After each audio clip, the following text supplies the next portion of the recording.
যত দ্রুত নিজেরা অত্যন্ত সংগঠিত হতে পারবো ততই কিন্তু আমাদের যে মূল দাবির কাছাকাছি আমরা পৌঁছাতে পারবো এবং সেই সন্ধিক্ষণ আগত আগত কেন আমি বলবো শেষের পথে। তাই আমাদের ইমিডিয়েট যদি আমরা পথে নেমে আন্দোলন না করি তাহলে কিন্তু আমাদের মূল আন্দোলন কিন্তু আবার সেই আমাদের হাতের কাছে থেকে ধীরে ধীরে চলে যাবে, আমরা ধরতে পারবো না। তো সেই জন্যই এখন যে একদম সিরিজ সংক্রান্তি আমাদের নির্বাচন এসে গেছে, নতুন সরকার আসার সামামা বেজে গেছে। যেই সরকারই আসুক তাদের কাছে আমাদের দাবি জানানোটা অত্যন্ত প্রয়োজন এবং সেই উদ্দেশ্যে আমরা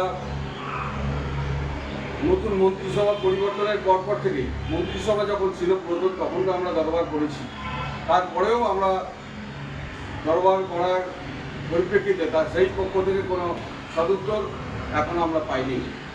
তো পাইনি যদি, তাহলে তো আমাদের এইভাবে বসে থাকার আর প্রয়োজনীয়তা নেই। আমাদের কাজ কিন্তু তুলতে গেলে আমাদেরকে রাস্তায় নামতেই হবে। সেই রাস্তায় নামার জন্যই আজকের এই ফিজিক্যাল সভা অত্যন্ত গুরুত্বপূর্ণ ছিল।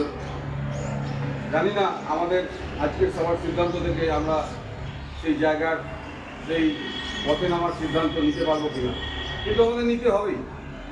আমরা যারা আছি এই বিষয়ে যে আমাদের পে স্কেলের আন্দোলনকে মুখ্য করে এই বিষয়কে নিয়ে যদি আমরা এখনই পথে আন্দোলনে না নামি, যতজন সংখ্যা হবে তাতে যদি 50 জন ব্যক্তি সেই পথে নামতে রাজি থাকে, আমরা সেই 50 জনকে নিয়ে কিন্তু কলকাতার বুকে হয়তো নবান্ন অভিযান হবে না, কিন্তু আমরা বিক্ষোভ সমাবেশ আমরা করতে পারবো।